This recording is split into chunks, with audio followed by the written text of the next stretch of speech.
Hello everybody. 1,000 से ज़्यादा लोग ईरान में अभी भी फंसे हुए हैं भारत के, और करीब 23,000 गल्फ़ कंट्री में भारतीय बच्चे हैं जो एग्ज़ाम नहीं दे पाए सीबीएसई का। ईरान, अमेरिका, इज़राइल का जो ये युद्ध चल रहा है, भयानक युद्ध कह सकते हैं जिसको, जिसमें भाई पाकिस्तान भी इधर अफ़गानिस्तान पे हमला कर रहा है। बट पाकिस्तान से हमारा अभी सीबीएसई का कोई कनेक्शन नहीं है, क्योंकि सीबीएसई का कोई भी स्कूल पाकिस्तान में नहीं है, ना खुलेगा कभी, क्योंकि पाकिस्तान में सीबीएसई स्कूल चलेगा भी नहीं। पर गल्फ़ कंट्री जो हैं वो बहुत सारे gulf country, Iraq, Iran Iran तो मुझे नहीं पता, पर कुवैत और कौन सा कतर, दुबई, वहाँ पर सीबीएसई के बहुत बड़े बड़े स्कूल खुले हुए हैं, और जिनमें Gandhi public school, Dubai public school, कई स्कूल हैं। यहाँ मेरा दोस्त भी पढ़ाता है। तो मुझे जो मेरे गुप्त सूत्रों से पता चला है, वहाँ पर 23,000 बच्चे एग्ज़ाम नहीं दे पाए। अब सीबीएसई 10th को इंडिया में तो दोबारा एक और पेपर का मौका देगी जिनको स्कोर अपना अच्छा करना है। बट जो दुबई के या कतर के बच्चे हैं, मतलब गल्फ़ कंट्री के बच्चे हैं, उनको अब वो मौका नहीं मिलेगा। तो उनका रिजल्ट कैसे घोषित होगा, ये सीबीएसई ने एक डिटेल्ड गाइडलाइन जारी करी, मैं आपको बताना चाहूँगा। 17 फरवरी और 18 फरवरी को एग्ज़ाम जो कंडक्ट हुए थे, 17 फरवरी और 18 फरवरी के बीच में, उसमें 6 सब्जेक्ट के एग्ज़ाम हुए थे। मैथमेटिक्स, इंग्लिश, साइंस और मैथ्स का पेपर तो बहुत हार्ड आया था यार। अब सीबीएसई रिजल्ट घोषित कैसे करेगी मैं बता देता हूँ। अगर एक पहली कैटेगरी वो है जिन्होंने सारे एग्ज़ाम दिए, दूसरी कैटेगरी जिन्होंने 4 एग्ज़ाम दिए, तीसरी कैटेगरी जिन्होंने 3 एग्ज़ाम दिए, चौथी कैटेगरी जिन्होंने 2 एग्ज़ाम दिए, पांचवी कैटेगरी जिन्होंने कंपार्टमेंट वाले बच्चे, जो लास्ट ईयर कंपार्टमेंट थी और इस साल वो कंपार्टमेंट क्लियर करने के लिए एग्ज़ाम दे रहे थे, पर भाई उनका एग्ज़ाम छूट गया। तो सीबीएसई अब एक डिटेल असेसमेंट स्कीम के साथ आई है, मैं आपको बता देता हूँ। नंबर 1, जिन बच्चों ने सारे एग्ज़ाम दिए हैं उनका रिजल्ट तो आएगा ही उनके एग्ज़ाम के बेस पर। और हाँ, एक बात और बता दूं, गल्फ़ कंट्री वाले बच्चों का रिजल्ट भी सीबीएसई के इंडियन बच्चों के साथ ही आएगा, आपका रिजल्ट कोई अलग से नहीं आएगा।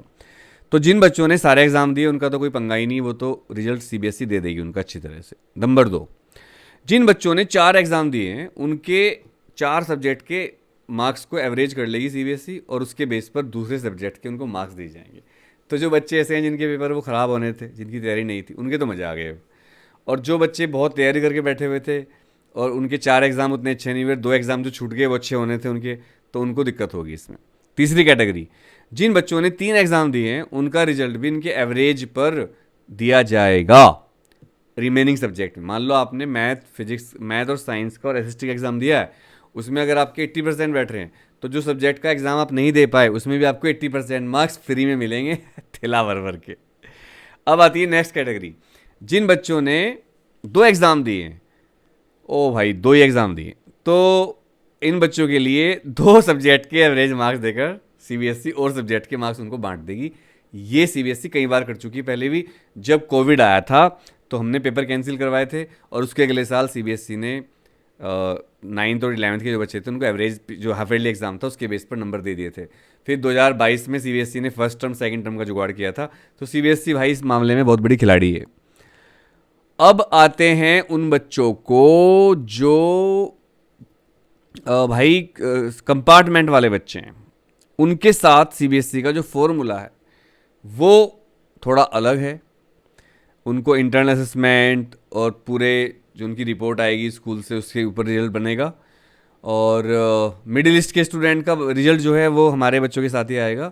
Students will be allowed to improve their performance through the second board exam. ओह वाह, ये रिजल्ट तो आपका इसके बेस पर आएगा, लेकिन आपको सेकंड एग्जाम का भी चांस देगी सीबीएसई। चलिए, मुझे अब तक लग रहा था कि नहीं देगी, बट देगी। और इसके अलावा सीबीएसई आपके इंटरनल असेसमेंट, मतलब जो स्कूल नंबर देता है, already completed year long exercise जो चली है उसके ऊपर भी नंबर आपका रिजल्ट बनाएगी। तो ठीक है, कोई दिक्कत नहीं है, 10th वालों के मज़े हैं। अगर तुम्हारे एग्ज़ाम होते तब भी तुम्हारे मज़े थे, क्योंकि तुम्हारी copy on screen copy check नहीं हो रही है, और अगर तुम एग्ज़ाम नहीं दे रहे हो तब भी तुम्हारे मज़े हैं। मतलब 5 उंगली तुम्हारी घी में है। ठीक है भाई, तो चलो भाई, तुम्हारे तो मज़े आ गए यार, तुम्हारी तो निकल पड़ी। तुम्हारे जो, चाहे तुम सारे सब्जेक्ट दिए, चाहे तुमने 4 दिए, 5 दिए, 3 दिए, 2 दिए, तुम पास ही पास हो भैया, तुम्हें कोई फेल नहीं कर रहा।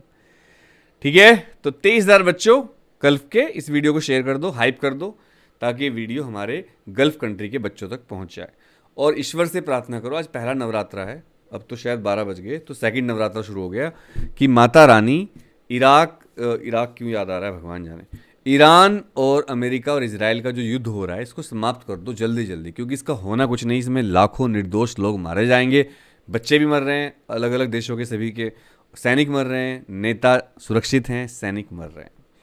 तो युद्ध समाप्त हो और हमारे देश में गैस की किल्लत और पेट्रोल की किल्लत होने लगी है अभी से ही, तो ज़्यादा हमारी सरकार के पास उतना स्टोरेज नहीं है, क्योंकि पेट्रोलियम को आप बहुत ज़्यादा बड़ी मात्रा में स्टोर नहीं कर सकते। और वैसे भी मरे कोई भी, इंसानियत ही मरती है। Wish you all the best.